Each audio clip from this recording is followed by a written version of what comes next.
Saya di pekan lalu sudah pernah menjelaskan kalau nggak salah ya.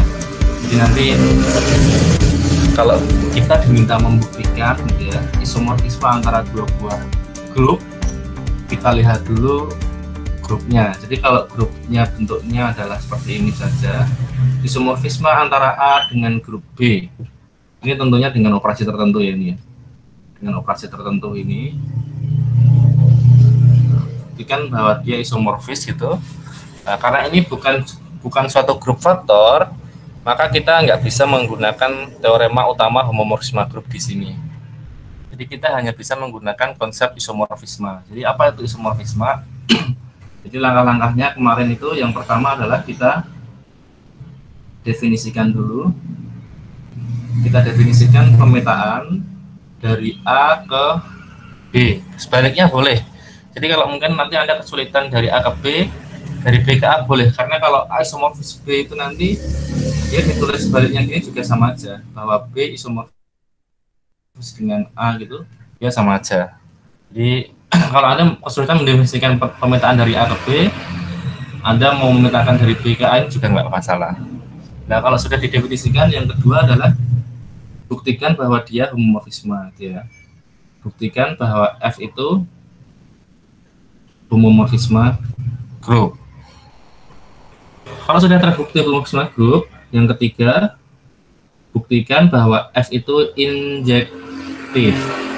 Yang keempat, buktikan bahwa F itu surjektif. Ya. Nah, 3-4 ini kan ini membuktikan mereka adalah bijektif ini. Kalau bijektif berarti homomorfisme yang bijektif. Nah, ini terbukti bahwa F itu isomorfisme. Kalau F isomorfisme, ini akibatnya jika ini A isomorfis dengan B. Jadi itu ya. Itu langkah membuktikan kalau kita diminta membuktikan isomorfisme antara dua buah grup gitu ya. Yang tidak ada bentuk faktornya. Nah, berbeda kalau kita nanti diminta membuktikan grup yang begini, A per B isomorfis dengan C. Ya. Mungkin di sini juga ada faktornya gini, C per D juga nggak masalah. Intinya salah satunya adalah grup faktor, minimal salah satu grup faktor. Misalkan begini. Terus misalkan juga nanti kalau dibalik, Anda jangan bingung. Misalkan pertanyaannya buktikan bahwa A isomorfis dengan B per C gitu ya. Jadi jangan bingung.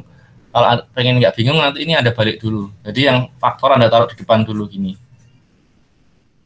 Jadi ini ditukar dulu, yang bentuk faktor taruh depan biar Anda nggak bingung. Karena kalau TUHG itu biasanya bentuk faktornya di depannya.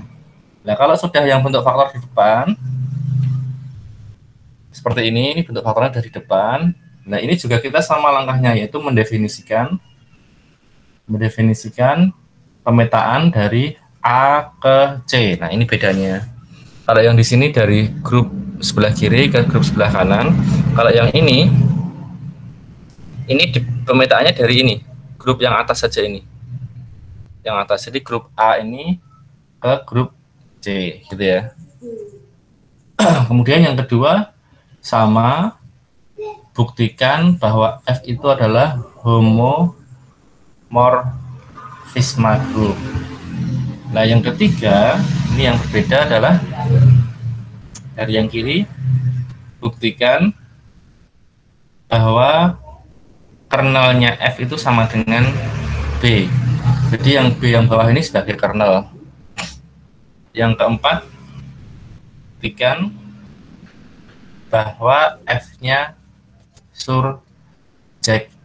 Nah, kalau 4 ini sudah terbukti, maka dia sudah sesuai dengan teorema utama homomorfisme grup yang bunyinya dulu itu gini ya, G per kernel F isomorfis dengan image F itu ya. Kalau surjektif berarti image F ini adalah keseluruhan C. Di sini kernelnya sudah terbukti sama dengan B, berarti yang ini yang B yang bawah. Terus grupnya ini adalah grup A yang atas ini. Jadi kalau 4 itu sudah terbukti, maka kita bisa menyimpulkan bahwa A per B isomorfis dengan C. Nah, hari ini saya akan memberikan contoh yang lebih detail gitu ya, cara-cara membuktikan langkah per langkahnya bagaimana. Yang pertama akan saya berikan contoh yang sebelah kiri dulu. Kalau yang ingin dibuktikan adalah buah-buah grup yang keduanya tidak ada bentuk faktornya seperti ini. Ini kan bentuk faktor, ini grup faktor, ini kan nggak ada grup faktornya. Saya ambilkan dari bukunya DS Malik itu yang tentang homomorfisme grup. Jadi yang nomor filenya saya kasih nomor file 7. Kalau halamannya dia di halaman 101.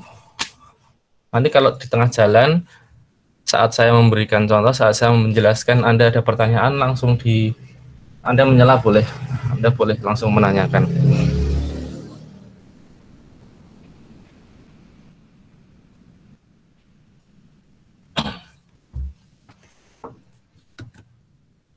Oke, jadi ini ya halaman 101 pada contoh 5117.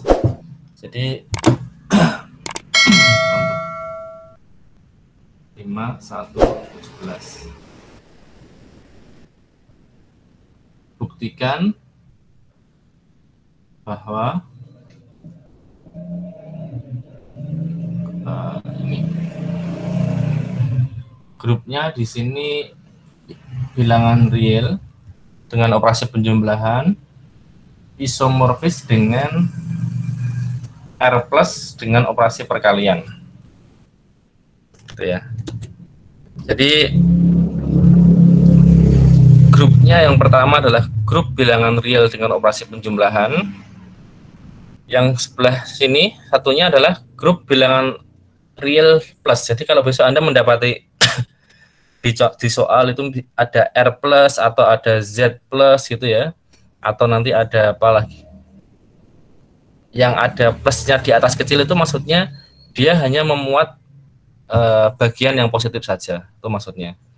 Nah, ini grup pertama operasinya adalah penjumlahan, grup yang kedua operasinya adalah perkalian, jadi beda operasi.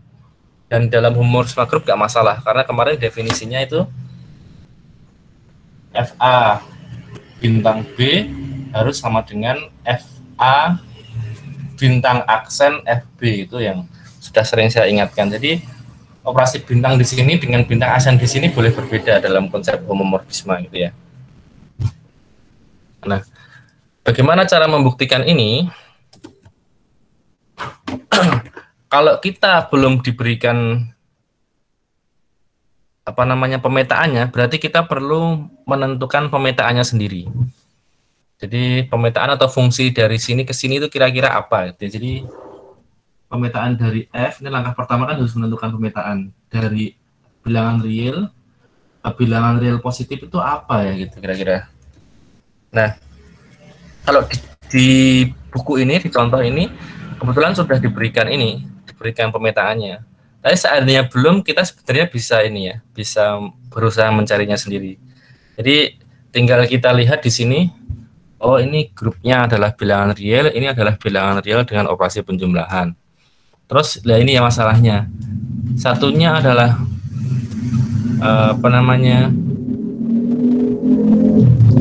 operasi penjumlahan, satunya adalah operasi perkalian. Nah,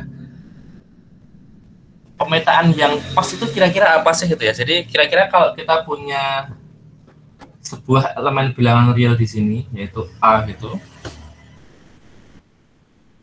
kira-kira di sini itu jadi apa gitu. Kan itu yang penting. Di sini jadi apa dia. Nah, kemudian karena yang ingin kita cari bukan pemetaan biasa, bukan asal pemetaan, karena dia homomorfisme, kita juga harus mempertimbangkan bahwa kalau di sini nanti kita menjumlahkan dua elemen A plus B, nah di sini itu nanti dia harus berubah menjadi sesuatu A, gitu ya. Jadi FA ditambah dengan FB. Dan di sini kan gini nanti ya, FA plus B gitu. Ini kan harus berubah menjadi FA tambah FB. Jadi biar nanti yang kita definisikan itu sekalian mengarah ke homomorfisme, tidak asal sembarang pemetaan, gitu ya. Nah, terus di sini ini kita sesuaikan sekalian dengan operasinya. Yang sebelah kiri operasinya penjumlahan, berarti ini sudah, ini benar, A plus B. Terus yang sebelah kanan operasinya perkalian, berarti di sini nanti bukan plus lagi, di sini berarti harus menjadi kali, gitu ya. Nah, kira-kira apa nanti yang dua elemen dalam bilangan real itu dijumlahkan, nanti petanya di sini dia menjadi dikalikan, gitu ya. Jadi sesuatu yang dijumlahkan di sini menjadi dikalikan. Nah,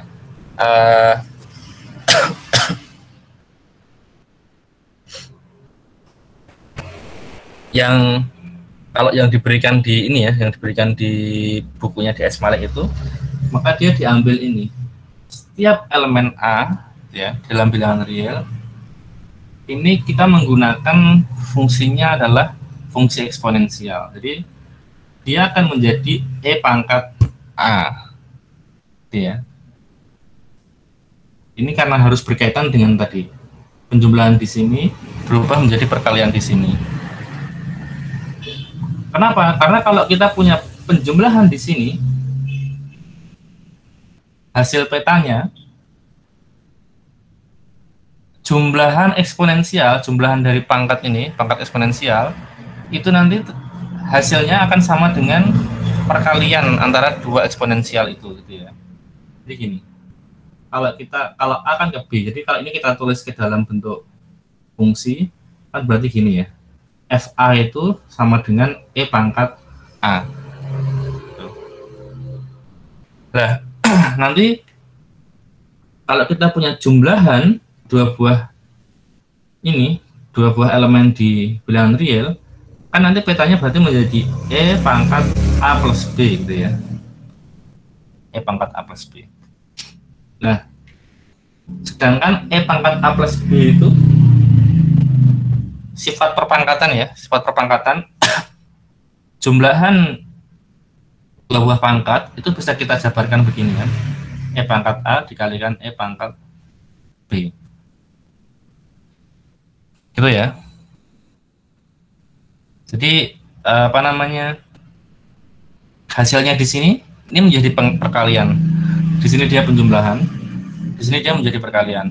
Nah, E pangkat A itu adalah definisi dari FA, E pangkat B ya, berarti dia dikalikan dengan FB. Nah, ini kan sudah menjadi homomorfisme sesuai yang kita inginkan di sini. Jadi ini FA plus B menjadi FA kali FB. Itu apa namanya pemetaannya. Jadi yang pertama ini didefinisikan pemetaan. Pemetaannya yang mana, Pak? Berarti kalau mau kita tulis dengan rapi, ini ya. Definisikan pemetaan. Ini dimana untuk setiap A elemen bilangan real, FA sama dengan E pangkat A. Nah, ini pemetaannya. Kalau beberapa dosen atau beberapa literatur, ini kalau kita mendefinisikan pemetaan, bahkan ini harus kita cek dulu. Dia beneran fungsi apa enggak sih, well defined apa enggak sih, gitu ya. Kalau apa namanya, kita mau menunjukkan well defined, kita harus membuktikan ini dulu.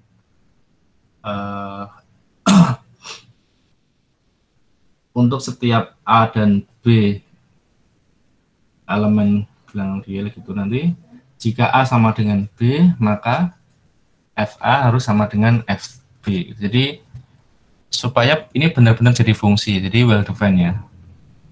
Artinya tidak ada satu elemen, ini kan seolah-olah dua elemen, ada A, ada B, tapi sama, berarti kan satu elemen dipetakan ke dua elemen berbeda. Jadi kalau kita mau gambar, jangan sampai satu elemen dia dipetakan ke dua elemen yang berbeda.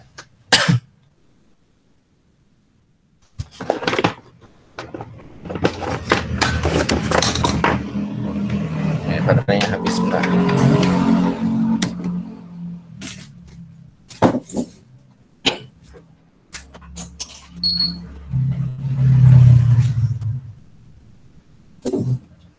Jadi ini jaga ini. Jangan sampai kalau seperti ini maka fungsi yang kita definisikan itu muspro. Jadi tidak well defined, tidak berguna, tidak bisa kita gunakan itu ya.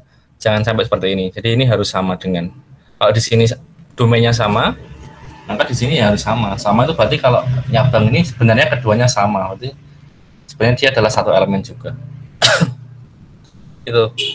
Ini gampang kalau membuktikan ini. Caranya berarti nanti ambil sembarang gitu ya.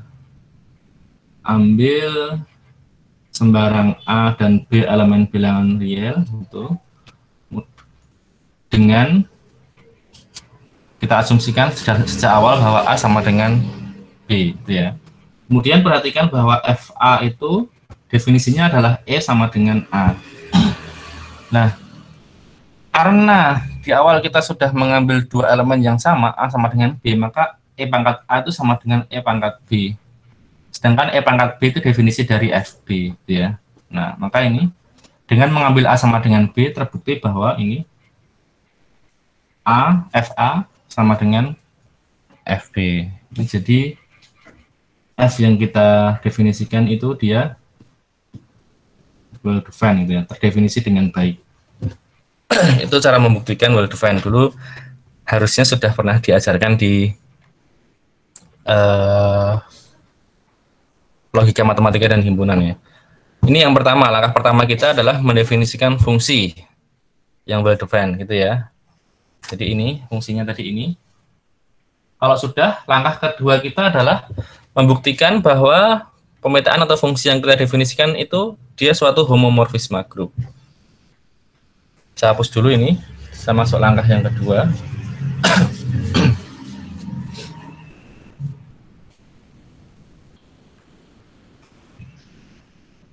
Di langkah yang kedua akan dibuktikan F itu adalah homomorfisme grup. Jadi langkahnya bagaimana? Ambil sembarang A dan B elemen R, gitu ya, elemen domainnya. Domainnya di sini R. Nah, tadi sudah langkahnya sebenarnya di awal sini. Saya tulis di bawah tadi itu, tapi saya ulang lagi nggak apa-apa. Setelah kita mengambil dua elemen ini, kita ambil jumlahnya tadi ya, karena di sini kita pakai penjumlahan di grup yang depan, maka ini yang di sini juga penjumlahan FA plus B sesuai definisinya adalah E pangkat A plus B. Nah, E pangkat A plus B itu bisa dijabarkan dengan sifat perpangkatan, dia menjadi E pangkat A atau ke bawah aja nggak apa. E pangkat A dikalikan E pangkat B. Nah, E pangkat A itu adalah FA, dikalikan E pangkat B itu adalah FB. Nah, ini FA plus B sudah sama dengan FA kali FB. Loh Pak, ini mungkin ada yang terlambat. Pak, ini kok kali Pak? Ini tambah, karena di sini yang depan grupnya adalah grup penjumlahan, yang belakang grupnya grup perkalian. Jadi gini kan. Nah, ini ke sini. Di sini A tambah B, tapi hasilnya di sini FA dengan FB yang di sini. Di sini nggak ada penjumlahan di sebelah kanan ini. Di kodomen ini adanya operasinya perkalian, maka di sini menjadi perkalian di sini. Nah, ini jadi ini sudah terbukti. Jadi terbukti F homomorfisme grup. Itu langkah yang kedua. Langkah berikutnya adalah ingin kita buktikan dia injektif dan surjektif gitu ya. Ini sudah dulu.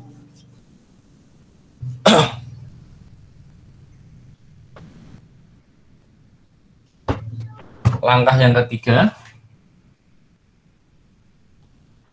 akan dibuktikan bahwa F-nya injektif. Lah, injektif itu kebalikannya membuktikan well defined tadi. Injektif itu berarti kalau kita punya FA sama dengan FB, ini harus berakibat A-nya sama dengan B. Jadi tidak ada dua elemen yang dipetakan ke peta yang sama gitu ya. Tidak ada dua elemen yang punya peta yang sama. Harus petanya berbeda-beda. Jadi ini kebalikan tadi. Kalau well defined tadi A sama dengan B berakibat FA sama dengan FB. Kalau injektif diasumsikan FA sama dengan FB harus berakibat A sama dengan B. Jadi sama ambil sembarang A dan B elemen dari R dengan asumsi bahwa FA itu harus sama dengan FB, gitu ya. Nah, di sini perhatikan, karena FA itu sama dengan FB, ini ekuivalen dengan FA itu E pangkat A, FB itu E pangkat B, gitu ya. Nah, kemudian kita bisa memberikan len pada kedua ruas ini. Maka nanti len ln ya, len E pangkat A akan sama dengan len E pangkat B. Nah, ini kan sifat len itu kan logaritma ya, logaritma natural itu ya. Jadi log n itu ya, log berbasis E.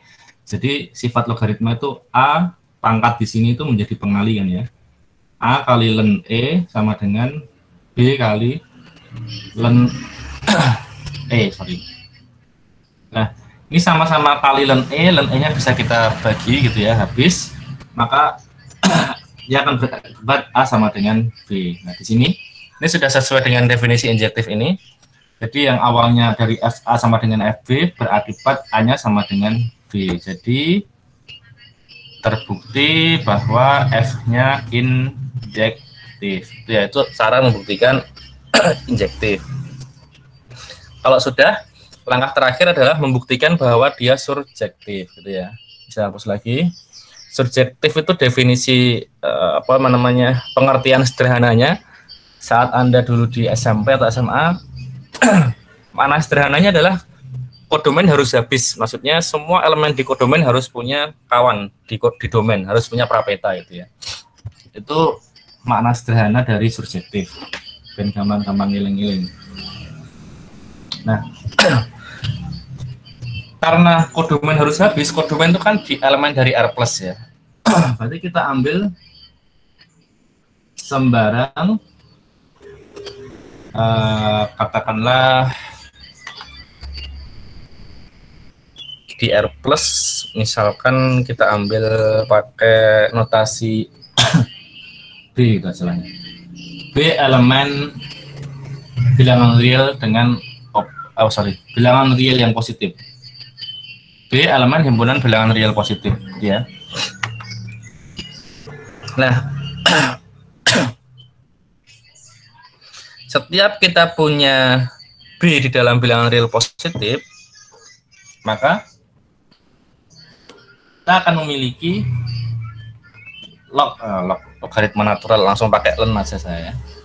Jadi len itu kan sama saja gini ya. Kalau saya nulis gini, nulis len B itu sebenarnya saya sama dengan nulis E log B gitu ya.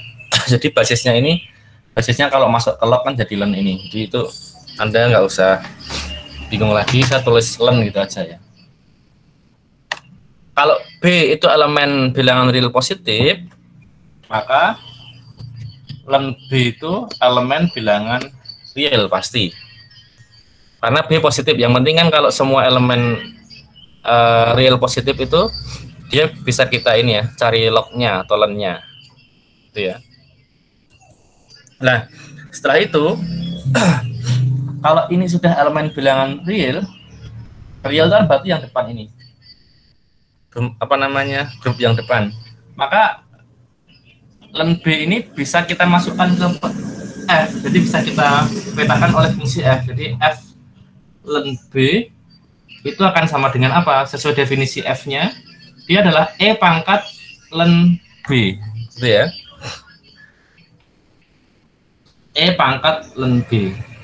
Nah, E pangkat len itu kan seperti sesuatu pangkat log yang basisnya sama dengan dia. Jadi kalau dulu Anda punya ini sifat logaritma, A dipangkatkan A log B, itu kan sama dengan B itu sendiri.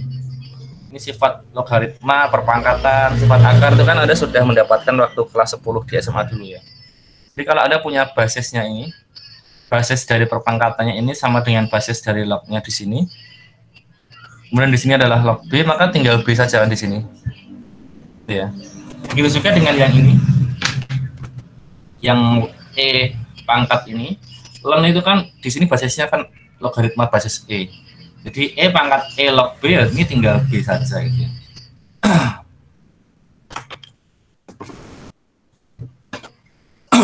Ini hasilnya sama dengan B saja. Jadi artinya apa? Setiap kita mengambil sembarang elemen di kodomen ini, kita bisa menemukan prapetanya, yaitu ini. Ini prapeta dari B. Prapeta itu berarti kawan yang ada di domainnya gitu ya. Sehingga prapetanya ini kalau kita kenakan fungsi f, dia betul ternyata dia akan menjadi B. Jadi ini benar-benar prapetanya B gitu ya. Jadi ini langkah keempat tadi ya. Terbukti bahwa f-nya surjektif. Oke, gambarannya ini loh, Cah. Kalau setiap kita mengambil di sini kan dia R plus, di sini R. Oh, saya ambil bilangan real positif B. Oh, pasti saya bisa menemukan prapetanya di sini. Apa itu? Yaitu len B.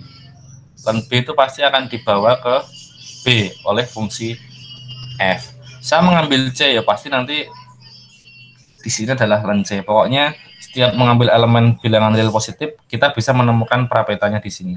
Sehingga f ini surjektif. Artinya semua elemen-elemen di kodomen ini pasti punya prapeta di sini. Gitu ya. Nah, kalau sudah terbukti 1 sampai dengan 4, itu artinya tadi ya, dari 1 sampai dengan 4 tadi terbukti bahwa f dari R ke R plus tadi merupakan isomorfisme grup.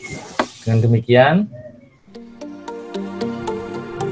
demikian R-nya isomorfis dengan R plus ini ya, R dengan operasi penjumlahan ini isomorfis dengan R plus dengan operasi perkalian ini. Jadi sudah terbukti. Sampai di sini ada yang mau Anda tanyakan?